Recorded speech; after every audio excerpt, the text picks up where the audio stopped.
Trolley luggage repair সার্ভিসিংয়ে সকলকে স্বাগতম। এটি স্যামসোনাইট ব্র্যান্ডের একটি লার্জ সাইজ লাগেজ।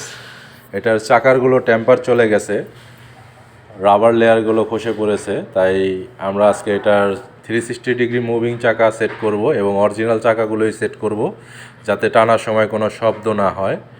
এটা অরিজিনাল কম্বোডিয়া, মেড ইন কম্বোডিয়ার একটি স্যামসোনাইট বিভিন্ন দেশের হয়ে থাকে। এটা হচ্ছে কম্বোডিয়ার। তো যে কোনো দেশেরই হোক না কেন, স্যামসোনাইট লাগেজ হোক বা যে কোনো ব্র্যান্ডের হোক, আমরা তা খুবই দক্ষতার সাথে অরিজিনালভাবে আপনাদের এই লাগেজগুলো রিপেয়ার ও সার্ভিসিং করে থাকি। অনেকে বিভিন্ন জায়গায় দিয়ে লাগেজগুলোর রিপেয়ার করতে দিয়ে সৌন্দর্য নষ্ট করে ফেলেন। দেখা যায় চাকা লাগানোর ক্ষেত্রে সামনে দিয়ে স্ক্রু বের হয়ে থাকে, তারপরে রিপিট বের হয়ে থাকে, অনেক ঝামেলা পোহাতে হয়। তো তারা আমাদের পেজগুলো যদি একটু খেয়াল করেন তাহলে দেখবেন যে আমরা কী ধরনের কাজগুলো করে থাকি। তো যারা চাচ্ছেন যে সার্ভিসিং ও রিপেয়ার করাবেন তারা আমাদের স্ক্রিনে দেওয়া নাম্বারে যোগাযোগ করবেন। ধন্যবাদ।